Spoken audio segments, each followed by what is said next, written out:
മുൻ speaker TS. John അന്തരിച്ചു. ചേർത്തലയിലെ സ്വകാര്യ ആശുപത്രിയിലായിരുന്നു അന്ത്യം. വിവരങ്ങളുമായി ഷാജഹാൻ ചേരുന്നുണ്ട്. ഷാജി, വിശദാംശങ്ങൾ.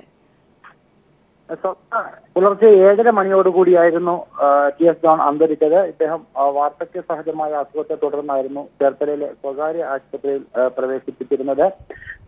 76-77 കാലഘട്ടത്തിൽ ഇദ്ദേഹം കേരള നിയമസഭയിൽ സ്പീക്കറായിരുന്നു. 78-ലും അതോടൊപ്പം അതിനുശേഷവും 2 തവണ ഇദ്ദേഹം ഭക്ഷ്യ വകുപ്പ് മന്ത്രിയായിരുന്നു. കേരള കോൺഗ്രസിന്റെ സ്ഥാപക നേതാക്കളിൽ പ്രമുഖനായിരുന്നു ടി.എസ്. ജോൺ.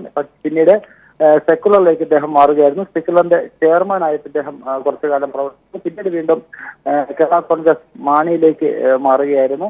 ഇദ്ദേഹത്തിന്റെ അന്ത്യം 8 മണിയോടുകൂടിയാണ് പുറത്തേക്ക് വരുന്നത്. മൃതദേഹം അല്പസമയത്തിനുള്ളിൽ ഇദ്ദേഹത്തിന്റെ ജന്മനാട്ടിലേക്ക് കൊണ്ടുപോകും. ഷാജി, ഒരുപക്ഷെ അദ്ദേഹത്തിന്റെ രാഷ്ട്രീയ ജീവിതത്തെ കുറിച്ച് കൂടി ഈ അവസരത്തിൽ ഒന്ന് പറഞ്ഞാൽ. വിദ്യാർത്ഥി രാഷ്ട്രീയം മുതൽ തുടങ്ങുന്ന ഒരു വലിയ രാഷ്ട്രീയ പാരമ്പര്യം കൂടി അദ്ദേഹത്തിനുണ്ട്.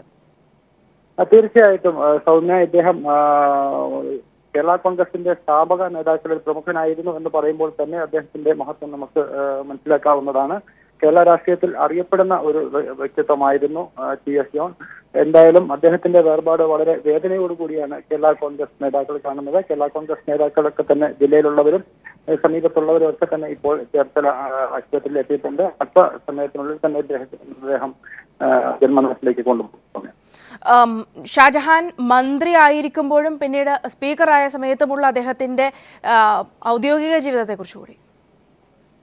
സൗമ്യ, ഏകദേശം 1 വർഷക്കാലം മാത്രമാണ് അദ്ദേഹം സ്പീക്കറായിരുന്നത്. 76-77 കാലഘട്ടത്തിലായിരുന്നു അദ്ദേഹം നിയമസഭയുടെ സ്പീക്കറായിട്ട് പ്രവർത്തിച്ചിരുന്നത്. അതിനുശേഷം A.K. ആന്റണി മന്ത്രിസഭയിലും പിന്നീടും അദ്ദേഹം ഭക്ഷ്യവകുപ്പ് ആണ് കൈകാര്യം ചെയ്തത്. വളരെയധികം നല്ല രീതിയിൽ പ്രവർത്തനം കാഴ്ചവെച്ച ഒരു മന്ത്രിയായിരുന്നു. കേരള കോൺഗ്രസിന്റെ മന്ത്രിമാരിൽ തന്നെ മുൻനിരയിലുണ്ടായിരുന്ന ഒരു മന്ത്രി കൂടിയായിരുന്നു ടി.എസ്. ജോൺ. ഇദ്ദേഹം K.M. മാണിയോടൊപ്പമായിരുന്നു തുടക്കം മുതൽ തന്നെ പ്രവർത്തിച്ചിരുന്നു. എന്നാൽ P.C. ജോർജുമായിട്ടുള്ള ഇതും സെക്കുലറിനകത്ത് അദ്ദേഹം ചേക്കേറുകയായിരുന്നു. സെക്കുലറിന്റെ ചെയർമാനായിട്ട് കുറച്ചു കാലം അദ്ദേഹം പ്രവർത്തിച്ചിരുന്നു. എന്നാൽ പിന്നീട് സെക്കുലറിൽ നിന്നും മാറി, നമുക്കറിയാം ഏറ്റവും ഒടുവിൽ സെക്കുലറിൽ നിന്നും മാറി അദ്ദേഹം വീണ്ടും K.M. മാണിയോടൊപ്പം പ്രവർത്തിക്കുകയായിരുന്നു. ചെയർമാൻ, കേരള കോൺഗ്രസ് സെക്കുലർ ചെയർമാനായിരുന്ന കാലഘട്ടത്തിലാണ് അദ്ദേഹം വീണ്ടും K.M. മാണിയോടൊപ്പം ചേർന്ന് പ്രവർത്തിക്കാൻ തീരുമാനിച്ചത്. അതിനുശേഷം ഇദ്ദേഹം കഴിഞ്ഞ രാഷ്ട്രീയ നിയമസഭാ തെരഞ്ഞെടുപ്പിലൊക്കെ തന്നെ സജീവമായിരുന്നില്ല. വാർദ്ധക്യ സഹജമായ അസുഖത്തെ തുടർന്ന് ഇദ്ദേഹം ചികിത്സയിലായിരുന്നു. ഇന്ന് പുലർച്ചയോടുകൂടിയാണ് അദ്ദേഹത്തിന് അന്ത്യം സംഭവിച്ചത്. സൗമ്യ, ഒരുപക്ഷെ ഷാജി, ഇപ്പോൾ കേരള കോൺഗ്രസ് വലിയൊരു പിളർപ്പിന്റെ ഘട്ടത്തിലൊക്കെ നിൽക്കുന്ന ഒരു പശ്ചാത്തലത്തിൽ കൂടിയാണ് ടി.എസ്. ജോണിന്റെ ഒരു രാഷ്ട്രീയ പശ്ചാത്തലം കൂടി, അല്ലെങ്കിൽ അദ്ദേഹത്തിന്റെ ഒരു ചരിത്രത്തിലുള്ള അദ്ദേഹത്തിന്റെ ഒരു സ്ഥാനം കൂടി പരിശോധിക്കപ്പെടേണ്ടത്. ഒരു നല്ല മന്ത്രിയായിരുന്നു. അതോടൊപ്പം തന്നെ രാഷ്ട്രീയ പ്രവർത്തനത്തിലും ഷാജി സൂചിപ്പിച്ചതുപോലെ തന്നെ ആദ്യകാലം മുതൽക്കേ തന്നെ മാണിക്കൊപ്പമായിരുന്നുവെങ്കിലും അവസാന കാലത്തേക്ക് സെക്കുലറിനൊപ്പം നിൽക്കുന്നു. ആ വിധത്തിലൊക്കെയുള്ള രാഷ്ട്രീയ പശ്ചാത്തലവുമുണ്ട്. പക്ഷേ കേരള കോൺഗ്രസിനെ സംബന്ധിച്ചിടത്തോളം അദ്ദേഹത്തിന്റെ ഒരു പ്രസക്തിയൊക്കെ എങ്ങനെയാണ്? തീർച്ചയായിട്ടും സൗമ്യ, അദ്ദേഹം കേരള കോൺഗ്രസ് K.M. മാണിയോടൊപ്പം ആയിരുന്നപ്പോഴും അദ്ദേഹം മന്ത്രിയായിരുന്നപ്പോഴും ഒക്കെ തന്നെ അദ്ദേഹത്തിന് കേരള കോൺഗ്രസിൽ ഉന്നത സ്ഥാനങ്ങൾ തന്നെയായിരുന്നു ഉണ്ടായിരുന്നത്. അതിനുശേഷം അദ്ദേഹം കുറച്ചു കാലം മാണിയിൽ നിന്നും വിട്ടുനിൽക്കേണ്ട സാഹചര്യം ഉണ്ടായി. എങ്കിൽ തന്നെയും ഒരു മുതിർന്ന കേരള കോൺഗ്രസ് നേതാവെന്ന നിലയിലും അതോടൊപ്പം തന്നെ മുൻ മന്ത്രി, സ്പീക്കർ, ഇത്തരം സ്ഥാനമാനങ്ങളൊക്കെ തന്നെ പരിഗണിച്ച് വളരെ നേതൃത്വ നിരയിൽ തന്നെ അദ്ദേഹം കേരള കോൺഗ്രസിന്റെ മുൻപന്തിയിലുണ്ടായിരുന്നു. ഏറ്റവും ഒടുവിൽ കേരള കോൺഗ്രസിൽ വീണ്ടും ഒരു പിളർപ്പുണ്ടാവുകയും P.C. ജോർജ് അതിൽ നിന്നും മാറുകയും ചെയ്ത സാഹചര്യത്തിലാണ് അദ്ദേഹം P.C. ജോർജിനോടൊപ്പം ചേർന്ന് പ്രവർത്തിക്കാൻ. Shri Joseph M. പുതുശ്ശേരി നമ്മോടൊപ്പം ടെലിഫോൺ ലൈൻ ചെയ്യുന്നുണ്ട്. Shri Joseph M. പുതുശ്ശേരി, കേരള കോൺഗ്രസിന്റെ ആദ്യകാല നേതാക്കളിൽ ഒരാൾ, ഒരുപക്ഷെ ടി.എസ്. ജോണിലെ പോലുള്ള ഒരു വ്യക്തിത്വം, ഇപ്പോൾ അദ്ദേഹത്തിന്റെ ഈ ഒരു വിയോഗത്തിന്റെ സാഹചര്യത്തെയൊക്കെ എങ്ങനെയാണ് കാണുന്നത്? കേരള കോൺഗ്രസിന്റെ പ്രാരംഭ കാലഘട്ടം മുതൽ കേരള കോൺഗ്രസിന്റെ നേതൃനിരയിൽ പ്രവർത്തിച്ച ഒരു മഹനീയ വ്യക്തിത്വമാണ് ഇന്ന് നമ്മളോട് വിടവാങ്ങിയിരിക്കുന്നത്. കേരള കോൺഗ്രസ് പാർട്ടിയുടെ നേതൃനിരയിലെ സജീവ സാന്നിധ്യമായിരുന്നു എല്ലാ കാലഘട്ടങ്ങളിലും. രാഷ്ട്രീയ രംഗത്ത് സംശുദ്ധമായ പൊതുജീവിതം നയിച്ച ഒരു മാന്യ വ്യക്തിത്വം എന്നുള്ള നിലയിലാണ് അദ്ദേഹത്തെ പൊതുസമൂഹം വിലയിരുത്തുന്നത്. നിശ്ചയമായും അത് വലിയ ഒരു മാതൃകയാണ് എന്ന കാര്യത്തിൽ യാതൊരു സംശയവുമില്ല. കല്ലുപ്പാറ നിയോജകമണ്ഡലത്തിൽ നിന്ന് 1970 മുതൽ 4 തവണ നിയമസഭയിലേക്ക് തെരഞ്ഞെടുക്കപ്പെട്ടു. നിയമസഭാ സ്പീക്കറായും ഭക്ഷ്യ സിവിൽ സപ്ലൈസ് മന്ത്രിയുമായും പ്രവർത്തിക്കാൻ അദ്ദേഹത്തിന് കഴിഞ്ഞു. ആ പ്രവർത്തന മേഖലകളിലെല്ലാം വിജയം വരിച്ച ഒരു പൊതുപ്രവർത്തകൻ എന്നുള്ള നിലയിലാണ് അദ്ദേഹത്തെ ചരിത്രം രേഖപ്പെടുത്തുന്നത് എന്ന കാര്യത്തിൽ യാതൊരു സംശയവുമില്ല. അതിപ്രഗത്ഭരായ ശ്രീ C. അച്യുതമേനോൻ മുഖ്യമന്ത്രിയും ഈ ശങ്കരൻ നമ്പൂതിരിപ്പാട് പ്രതിപക്ഷ നേതാവുമായിരുന്ന കേരള നിയമസഭയുടെ സ്പീക്കർ ആയിരുന്നുകൊണ്ട് സഭയെ നിയന്ത്രിക്കാനുള്ള നിയോഗമാണ് അദ്ദേഹത്തിന് ലഭിച്ചത്. അവിടെയും വളരെ വിജയകരമായി പ്രവർത്തിക്കാൻ അദ്ദേഹത്തിന് കഴിഞ്ഞു എന്നുള്ള വസ്തുത പ്രത്യേകം എടുത്തു പറയേണ്ട വസ്തുതയാണ്. നിയമസഭാ സാമാജികൻ എന്നുള്ള നിലയിലുള്ള പ്രവർത്തനങ്ങളും വളരെ സജീവമായ ഇടപെടലുകൾ നടത്താൻ അദ്ദേഹത്തിന് കഴിഞ്ഞിട്ടുണ്ട്. ജനപ്രതിനിധി എന്നുള്ള നിലയിൽ ഈ പ്രദേശത്തിന്റെ വികസന കാര്യങ്ങളിൽ തത്വശബ്ദനായി പ്രവർത്തിക്കാൻ അദ്ദേഹത്തിന് കഴിഞ്ഞു. മല്ലപ്പള്ളി താലൂക്ക് രൂപീകരണം ഉൾപ്പെടെയുള്ള കാര്യങ്ങൾ അദ്ദേഹത്തിന്റെ ശോഭനമായി ഉണ്ടായതാണ്. ആ നിലയിൽ വളരെ സമർപ്പണത്തോടുകൂടി പ്രവർത്തിച്ച ഒരു ജനപ്രതിനിധിയെ, ഉത്തമനായ ഒരു രാഷ്ട്രീയ നേതാവിനെ, മാന്യനായ ഒരു പൊതുസേവകനെയാണ് നമുക്ക് നഷ്ടപ്പെടുന്നത് എന്ന കാര്യത്തിൽ യാതൊരു സംശയവുമില്ല. ഇക്കഴിഞ്ഞ തെരഞ്ഞെടുപ്പ് രംഗത്തും അദ്ദേഹം സജീവമായി പ്രവർത്തന രംഗത്തുണ്ടായിരുന്നു. ഐക്യജനാധിപത്യ മുന്നണി സ്ഥാനാർത്ഥിയായി മത്സരിച്ച് എനിക്ക് അദ്ദേഹത്തിന്റെ പാർട്ടി പിന്തുണ പ്രഖ്യാപിക്കുകയും എന്റെ തെരഞ്ഞെടുപ്പ് പൊതുവേദികളിലടക്കം അദ്ദേഹം പ്രത്യക്ഷപ്പെടുകയും ചെയ്തിരുന്നു. തെരഞ്ഞെടുപ്പിന് ശേഷവും അദ്ദേഹത്തെ ഒരു വട്ടം കണ്ടിരുന്നു. അപ്പോഴൊന്നും അദ്ദേഹം പെട്ടെന്ന് രോഗബാധിതനായിരുന്നു, എന്നാൽ അദ്ദേഹം പെട്ടെന്ന് ഇതുപോലെ ഒരു വേർപാട് ഉണ്ടാവുമെന്ന് ഒരിക്കലും ചിന്തിക്കാൻ കഴിയുമായിരുന്നില്ല. അദ്ദേഹത്തിന്റെ വേർപാടുണ്ടാക്കിയ വേദനയിൽ ഹൃദയപൂർവ്വം ഞാൻ പങ്കുചേരുകയാണ്. യെസ്, വളരെ നന്ദി ശ്രീ ജോസഫ് എംപുതുശ്ശേരി. അവസരത്തിൽ നമ്മൾ സംസാരിച്ചത് മുൻ സ്പീക്കറും മന്ത്രിയുമായിരുന്ന TS ജോൺ അന്തരിച്ചു. മലാപ്പറമ്പ് സ്കൂളിലെ കുട്ടികൾക്ക് കോഴിക്കോട് കളക്ടറേറ്റ് കോൺഫറൻസ് ഹാളിൽ പുതിയ സ്കൂൾ ഒരുങ്ങി. പഠനത്തിനായി 7 ക്ലാസ് മുറികളാണ് ഇവിടെ സജ്ജീകരിച്ചിരിക്കുന്നത്. കോഴിക്കോട് കളക്ടറേറ്റിന് മുന്നിൽ നിന്ന് മേഘ മാധവൻ നമ്മോടൊപ്പം ചേർന്നുണ്ട്. മേഘ, 10 മണിയായിരിക്കുന്നു. കുട്ടികളെല്ലാം എത്തുന്ന ദൃശ്യങ്ങൾ മേഘയ്ക്ക് പിന്നിൽ കാണുന്നുണ്ട്. ക്ലാസ്സുകളൊക്കെ തുടങ്ങാനുള്ള സജ്ജീകരണങ്ങളിലായോ? സൗമ്യ, ഏകദേശം 10 മണി കഴിഞ്ഞിരിക്കുന്നു. ക്ലാസ്സുകൾ ആദ്യ ദിവസമായതുകൊണ്ട് തന്നെ ക്ലാസ്സുകൾ ആരംഭിക്കാൻ അല്പം വൈകും. ഏതായാലും എല്ലാ കുട്ടികളും ഇവിടെ കോഴിക്കോട് കളക്ടറേറ്റിലെ എഞ്ചിനീയേഴ്സ് ഹാളിൽ എത്തിയിരിക്കുന്നു. വലിയ സന്തോഷത്തിലും ഒപ്പം തന്നെ നേരിയ സങ്കടത്തിലുമാണ് കുട്ടികൾ. തങ്ങൾ ഓടിക്കളിച്ച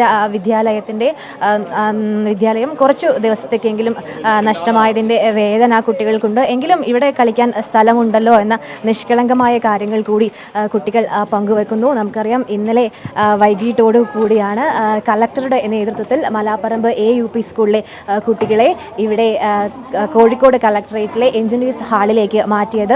ഇവിടെ 6 ക്ലാസ് മുറികളാണ് സജ്ജീകരിച്ചിരിക്കുന്നത്. കുട്ടികൾക്ക് വേണ്ടി, കുട്ടികളെ ആകർഷിക്കാൻ വേണ്ടി ബലൂണൊക്കെ തൂക്കി എല്ലാ തരത്തിലുള്ള സജ്ജീകരണങ്ങളും സ്കൂളിലുണ്ട്. ബോർഡുണ്ട്, എല്ലാം ഉണ്ട്. കുട്ടികൾക്ക് പഠിക്കാൻ ആവശ്യമായ സൗകര്യങ്ങളൊക്കെ തന്നെയും ഇവിടെ ഒരുക്കിയിട്ടുണ്ട്. 1 മുതൽ 7 വരെയുള്ള ക്ലാസ്സിലെ കുട്ടികളാണ് ഇവിടെ പഠിക്കുന്നത്. കുട്ടികൾക്ക് 7 അധ്യാപകരാണ് ഈ സ്കൂളിലുള്ളത്. കുട്ടികളൊക്കെ തന്നെ പുതിയ സ്കൂളിലേക്ക് പുതിയ ക്ലാസ്സിലേക്ക് മാറിയതിൻ്റെ ചെറിയ ഒരു മടുപ്പ് കുട്ടികൾക്കുണ്ട്. നമുക്ക് കുട്ടികളോട് തന്നെ ചോദിച്ചറിയാം എന്ന് തോന്നുന്നു. എന്താ മോന്റെ പേരെന്താ? ദിഷിൽ. ഏത് ക്ലാസ്സിലാണ് പഠിക്കുന്നത്? 4ാം ക്ലാസ്. എങ്ങനെയുണ്ട് പുതിയ ക്ലാസ്? ഇഷ്ടപ്പെട്ടോ? പഴയ സ്കൂളാണോ ഇഷ്ടം, ഈ സ്കൂളാണോ? പഴയ സ്കൂൾ. പഴയ സ്കൂളാണ് ഇഷ്ടം. ഇവിടെ ഓടിക്കളിക്കാനൊക്കെ സൗകര്യം കുറവല്ലേ? സൗമ്യ, കുട്ടികൾ തന്നെ പറയുന്നത് തങ്ങൾക്ക് ഏറ്റവും ഇഷ്ടം പഴയ സ്കൂളാണ്. പഴയ സ്കൂളിലേക്ക് തന്നെ ഉടൻ മടങ്ങി പോവാൻ സാധിക്കുമെന്ന പ്രതീക്ഷയാണ് എല്ലാവരും പങ്കുവയ്ക്കുന്നത്. ഇപ്പോൾ DD സന്ദർശിച്ചു. DDയും ഇതേ കാര്യം തന്നെ കുട്ടികളോട് ഉറക്കെ ചോദിച്ചു, ഏത് സ്കൂളാണ് നിങ്ങൾക്കിഷ്ടം? അപ്പോൾ കുട്ടികൾ ഒരേ സ്വരത്തിൽ മലാപ്പറമ്പ് AUP സ്കൂൾ എന്ന് പറയുന്ന ഒരു സ്ഥിതിയാണ് ഉണ്ടായിരിക്കുന്നത്. നമുക്കറിയാം, സർക്കാർ സ്കൂൾ ഏറ്റെടുക്കാൻ തീരുമാനിച്ചതിനെ തുടർന്ന് ചെറിയൊരു കാലതാമസം ഇപ്പോൾ നേരിട്ടുകൊണ്ടിരിക്കുകയാണ്. ആ സമയത്ത് മാത്രമാണ് കുട്ടികളെ ഇവിടെ കോഴിക്കോട് കളക്ടറേറ്റിലെ എഞ്ചിനീയേഴ്സ് ഹാളിൽ കുട്ടികൾക്ക് താൽക്കാലിക സൗകര്യം ഒരുക്കാൻ തീരുമാനിച്ചത്. ഇപ്പോൾ അല്പസമയത്തിനകം തന്നെ ക്ലാസുകൾ ആരംഭിക്കും. സൗമ്യ. മേഘ മാധവനാണ് വിവരങ്ങൾ നൽകിയത്. മലാപ്പറമ്പ് സ്കൂൾ അടച്ചുപൂട്ടാനിടയാക്കിയത് മുൻ സർക്കാരിന്റെ പിടിപ്പുകേടാണെന്ന് മുഖ്യമന്ത്രി പിണറായി വിജയൻ. പൊതുവിദ്യാഭ്യാസം സംരക്ഷിക്കാൻ സാധ്യമായ എല്ലാ മാർഗങ്ങളും സ്വീകരിക്കുമെന്നും അദ്ദേഹം പറഞ്ഞു. മലാപ്പറമ്പ് സ്കൂൾ അടച്ചുപൂട്ടിയ ദിനം പൊതുവിദ്യാഭ്യാസ രംഗത്തെ കറുത്ത ദിനമായിരിക്കുമെന്നും മുഖ്യമന്ത്രി പറഞ്ഞു. തിരുവനന്തപുരത്ത് മോഡൽ സ്കൂളിലെ സ്മാർട്ട് ക്ലാസ് റൂം വിദ്യാർത്ഥികൾക്ക് സമർപ്പിക്കുകയായിരുന്നു അദ്ദേഹം. സാധാരണക്കാരന്റെ മക്കൾക്ക് പഠിക്കാൻ കഴിയുന്ന സംവിധാനം തകർക്കാനാവില്ല. നിലവിലുള്ള പൊതുവിദ്യാഭ്യാസ സംവിധാനം തകർന്നാൽ ദൂരവ്യാപകമായ പ്രത്യാഘാതങ്ങളുണ്ടാകും. അത് അനുവദിക്കാനാവില്ല. കോടതി നിഷേധ രൂപത്തിൽ ഉള്ള നിലപാട് ഇപ്പോൾ സ്വീകരിച്ചിരിക്കുകയാണ്. കഴിഞ്ഞ സർക്കാർ ഫലപ്രദമായ നടപടികൾ സ്വീകരിക്കാത്തതിൻ്റെ കെടുതിയാണ് ഇപ്പോൾ അനുഭവിക്കേണ്ടി വരുന്നത്. ആ മാനേജ്മെൻറ്റിന് ആ സ്കൂൾ കെട്ടിടവും സ്ഥലവും വിൽക്കാൻ അവകാശമുണ്ട് എന്നിടത്ത് കോടതി നിൽക്കുകയാണ്. സർക്കാർ സ്വീകരിക്കുന്ന നടപടികൾ ഫലത്തിൽ തടയുന്ന നിലപാടും എടുത്തിരിക്കുകയാണ്. സ്കൂൾ അടച്ചുപൂട്ടാൻ മുൻ സർക്കാർ അനുമതി നൽകിയത് റിയൽ എസ്റ്റേറ്റ് താൽപര്യങ്ങൾക്ക് വഴങ്ങിയാണെന്നും പിണറായി വിജയൻ പറഞ്ഞു. ഇതുകൊണ്ട് നമുക്ക് നമ്മുടെ പൊതുവിദ്യാലയങ്ങൾ ഉപേക്ഷിക്കാൻ കഴിയില്ല. ഏത് നിലയായാലും പൊതുവിദ്യാലയങ്ങൾ സംരക്ഷിക്കേണ്ടതുണ്ട് എന്ന് തന്നെയാണ് കാണുന്നത്. അപ്പോൾ സർക്കാർ അതിനുതകുന്ന നടപടികൾ സ്വീകരിക്കും. ഇപ്പോൾ നിലനിൽക്കുന്ന വിദ്യാഭ്യാസ നിയമത്തിലും ചട്ടങ്ങളിലും എന്തെങ്കിലും മാറ്റങ്ങൾ കൊണ്ടുവരേണ്ടതുണ്ടെങ്കിൽ ആ മാറ്റങ്ങൾ കൊണ്ടുവരാൻ തയ്യാറാകും. തിരുവനന്തപുരം തൈക്കാട് മോഡൽ സ്കൂളിലെ നവീകരിച്ച ക്ലാസ് മുറികൾ വിദ്യാർത്ഥികൾക്ക് മുഖ്യമന്ത്രി സമർപ്പിച്ചു. മോഡൽ സ്കൂളിനെ അന്താരാഷ്ട്ര നിലവാരത്തിലേക്ക് ഉയർത്താനുള്ള മിഷൻ മോഡൽ സ്കൂൾ പദ്ധതിയുടെ ഭാഗമായിട്ടാണ് 116 വർഷം പഴക്കമുള്ള ക്ലാസ് മുറികൾ നവീകരിച്ചത്. കെട്ടിടത്തിന്റെ പൈതൃക സ്വഭാവം നഷ്ടപ്പെടുത്താതെയാണ് നവീകരണ പ്രവർത്തനങ്ങൾ നടത്തിയത്. News bureau, Thiruvananthapuram. ഗുൽബർഗ കൂട്ടക്കൊലക്കേസിൽ കുറ്റക്കാരായി കണ്ടെത്തിയ 24 പേർക്കുള്ള ശിക്ഷാവിധി ഇന്നുണ്ടായേക്കും. അഹമ്മദാബാദ് പ്രത്യേക കോടതിയാണ് വിധി പറയുക. വധശിക്ഷ തന്നെ നൽകണമെന്നാണ് പ്രോസിക്യൂഷന്റെ നിലപാട്. വിവരങ്ങളുമായി സന്തോഷ് സർലിംഗ് ചേരുന്നുണ്ട്. സർലിംഗ്, വിശദാംശങ്ങൾ. സൗമ്യ, ജഡ്ജ് PB ദേശായിയുടെ പ്രത്യേക ബെഞ്ചാണ് ഇന്ന് ഗുൽബർഗ് കൂട്ടക്കൊലക്കേസിൽ വിധി പറയുന്നത്. നേരത്തെ വിധി വായിച്ചിരുന്നു. വിധിന്യായത്തിന്റെ ആദ്യ ഭാഗം വായിച്ചിരുന്നു. പ്രതികളിൽ 66 പ്രതികളെയാണ് പ്രത്യേക അന്വേഷണ സംഘം കണ്ടെത്തിയത്. ഇതിൽ 6 പ്രതികൾ വിചാരണയ്ക്കിടെ മരിച്ചിരുന്നു. തുടർന്ന് ബാക്കിയുള്ളവരിൽ 36 പേരെ കോടതി തെളിവുകളുടെ അഭാവത്തിൽ വെറുതെ വിട്ടു. 24 പേരാണ് കുറ്റക്കാരെന്ന് കോടതി കണ്ടെത്തിയത്. ഈ 24 പേരിൽ 11 പേർക്ക് വധത്തിൽ ഈ കൊലയിൽ പങ്കുണ്ട് എന്നതും കോടതി കണ്ടെത്തി. അത് കോടതി ശരിവെച്ചിട്ടുണ്ട്. ബാക്കിയുള്ളവർക്ക് കുറ്റകൃത്യത്തിൽ പങ്കുണ്ടെന്ന് മാത്രമാണ് കോടതി ചൂണ്ടിക്കാണിച്ചത്. എന്നാൽ ഇവർ ആർക്കും ഗൂഢാലോചനയിൽ പങ്കില്ല എന്നും കോടതി അറിയിച്ചിട്ടുണ്ട്. അതുകൊണ്ട് തന്നെ പരമാവധി ശിക്ഷ ജീവപര്യന്തം ലഭിക്കുമെന്നാണ് പ്രതീക്ഷിക്കപ്പെടുന്നത്. കഴിഞ്ഞ ദിവസം പ്രോസിക്യൂഷൻ ശിക്ഷാവിധി വായിക്കുന്നതിന് മുമ്പുള്ള വാദം നടത്തിയിരുന്നു. പ്രതികൾ ജീവനോടെയാണ് ഇരകളെ ചുട്ടുകരിച്ചത്. അതുകൊണ്ട് തന്നെ ഇവർ യാതൊരു തരത്തിലുള്ള ദയയും അർഹിക്കുന്നില്ല എന്ന് കോടതി വ്യക്തമാക്കുകയും ചെയ്തിട്ടുണ്ട്. ഇന്ന് പ്രതികളുടെ വാദം കൂടി കോടതി കേൾക്കും. അതിനുശേഷമായിരിക്കും ശിക്ഷാവിധി വായിക്കുക. എന്തായാലും 2002 ഗുജറാത്ത് കലാപവുമായി ബന്ധപ്പെട്ട് ഏറ്റവും പ്രധാനപ്പെട്ട കേസാണ് ഗുൽബർഗ് കൂട്ടക്കൊല കേസ്. നീണ്ട 14 വർഷങ്ങൾക്ക് ശേഷമാണ് അതിൽ ശിക്ഷാവിധിയിലേക്ക് കോടതി കടക്കുന്നത് പോലും. കോൺഗ്രസ് MP അടക്കമുള്ളവരെ ജീവനോടെ ചുട്ടുകരിക്കുകയായിരുന്നു. ഗുൽബർഗ് കൂട്ടക്കൊലയിൽ 69 പേരാണ് കൊല്ലപ്പെട്ടതും. സൗമ്യ, സന്തോഷ് സാലിംഗാണ് വിവരങ്ങൾ നൽകിയത്. KPCC അധ്യക്ഷ സ്ഥാനത്ത് നിന്ന് VM സുധീരനെ മാറ്റണമെന്നാവശ്യപ്പെട്ട് AI ഗ്രൂപ്പ് നേതാക്കൾ ഹൈക്കമാൻഡുമായി കൂടിക്കാഴ്ച നടത്തുകയാണ്. തിരുവഞ്ചൂർ രാധാകൃഷ്ണൻ സോണിയാഗാന്ധിയുമായി ചർച്ച നടത്തുന്നു. വിവരങ്ങളുമായി മനു ശങ്കർ ചേർന്നുണ്ട്. മനു, കഴിഞ്ഞ ദിവസം സുധീരൻ ദില്ലിയിലെത്തി കാര്യങ്ങളെല്ലാം തനിക്ക് അനുകൂലമാക്കിയതാണ്. ഇപ്പോൾ AI ഗ്രൂപ്പ് നേതാക്കൾ സുധീരനെതിരെ പടയൊരുക്കവുമായി ചർച്ച നടത്തുന്നു. എന്തൊക്കെയാണ് ഇപ്പോഴത്തെ സാഹചര്യങ്ങൾ?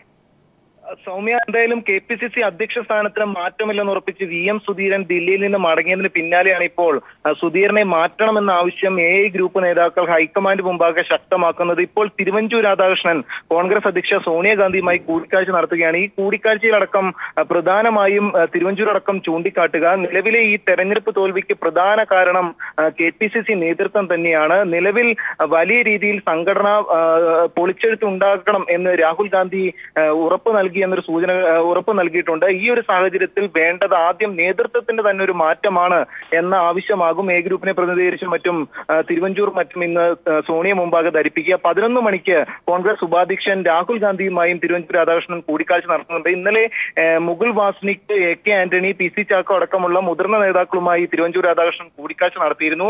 ഈ കൂടിക്കാഴ്ചയിലടക്കം പ്രധാനമായും ആവശ്യപ്പെടുന്നത് നിലവിലെ തോൽവിയുടെ ഉത്തരവാദിത്വമുള്ള VM സുധീരൻ KPCC അധ്യക്ഷ സ്ഥാനത്ത് നിന്ന് മാറ്റി പുതിയൊരാളെ കൊണ്ടുവരണമെന്ന ആവശ്യം തന്നെയാണ് ഇവർ ഉന്നയിക്കുന്നത്. നിലവിൽ ഭരണ നേതൃത്വത്തിന്റെ ഒരു വീഴ്ച മാത്രമല്ലത്, പകരം KPCC നേതൃത്വത്തിന് തെരഞ്ഞെടുപ്പ് പരാജയത്തിന് വലിയ രീതിയിലുള്ള ഒരു ഉത്തരവാദിത്വമുണ്ട്. ഇതിൽ നിന്ന് മാറി നിൽക്കാനാകില്ല എന്ന കാര്യങ്ങളാണ് ഇവർ എന്തായാലും സോണിയയ്ക്കും ഒപ്പം രാഹുലിനും മുമ്പാകെ ചൂണ്ടിക്കാട്ടുക. മനു ശങ്കറാണ് വിവരങ്ങൾ നൽകിയത്. അദാനി പോർട്സിന്റെ തുറമുഖ വിഭാഗം മേധാവി കരൺ അദാനി ഇന്ന് വൈകിട്ട് മുഖ്യമന്ത്രി പിണറായി വിജയനുമായി കൂടിക്കാഴ്ച നടത്തും. വിഴിഞ്ഞം തുറമുഖ നിർമ്മാണത്തിന്റെ പുരോഗതി ചർച്ച ചെയ്യാനാണ് കൂടിക്കാഴ്ച.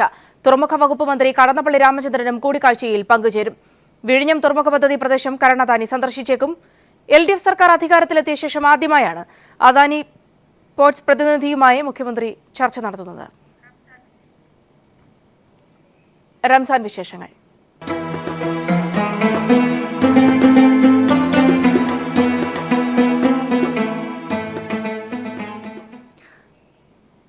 വയനാട്ടിലെ ആദ്യകാല കുടിയേറ്റങ്ങളുടെ പുതുക്കിപ്പണിയാത്ത സ്മാരകമാണ് മാനന്തവാടിയിലെ കോറോംപള്ളി. നൂറ്റാണ്ടുകൾ പഴക്കമുള്ള കോറോംപള്ളി പഴയ തനിമയോടെ വരവേൽക്കുകയാണ് മറ്റൊരു പുണ്യമാസത്തെ കൂടി. അല്ലാഹു അക്ബർ അല്ലാഹു അക്ബർ.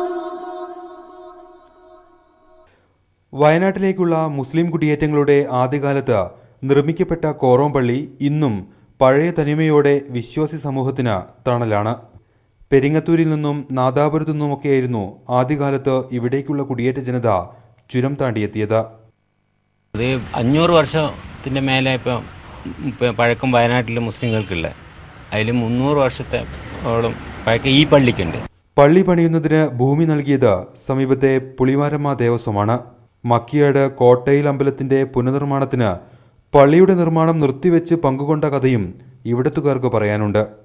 കോറോത്തുകാർ സംരക്ഷിച്ചു പോരുന്ന ഈ സാഹോദര്യ സ്മാരകം കുടിയേറ്റ ജനതയുടെ അതിജീവനങ്ങൾക്കും സാക്ഷിയാണ്. കോറോം പള്ളിയിൽ നിന്നുയരുന്ന ബാങ്കുവിളി തലമുറകളിലൂടെ തുടരുകയാണ്. അനൂപ് കയാർ, വയനാട്.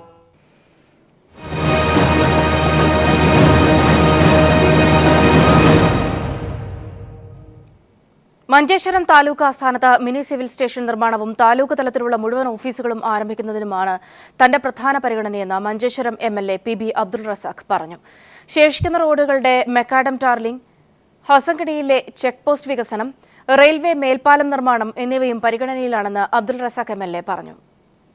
രണ്ടാം വട്ടം കൂടുതൽ ശക്തമായ വെല്ലുവിളി നേരിട്ടാണ് മുസ്ലിം ലീഗിലെ PB അബ്ദുൾ റസാഖ് മഞ്ചേശ്വരത്തു നിന്നും ഇത്തവണ വിജയിച്ചത്. ശക്തമായ ത്രികോണ മത്സരത്തിൽ 89 വോട്ടുകൾക്ക് വിജയിച്ച PB അബ്ദുൾ റസാഖ് തുടങ്ങിവെച്ച പദ്ധതികൾ പൂർത്തിയാക്കാനും പുതിയ പദ്ധതികൾ നടപ്പാക്കുന്നതിനും മുൻഗണന നൽകുന്നു.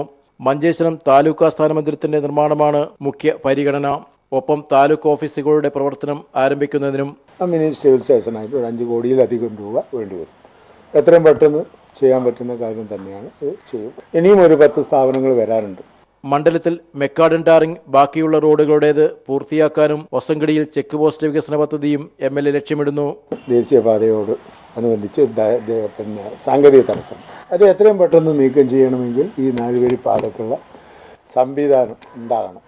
ഒസങ്കടിയിൽ റെയിൽവേ മേൽപ്പാലം, കുമ്പള ഉപ്പള ഉൾപ്പെടെ ദേശീയപാതയിൽ തിരക്കേറിയ പ്രദേശങ്ങളിൽ അണ്ടർവേകളും PB അബ്ദുൾ റസാഖ് MLA യുടെ പരിഗണനയിലുണ്ട്. News bureau, Kasaragod.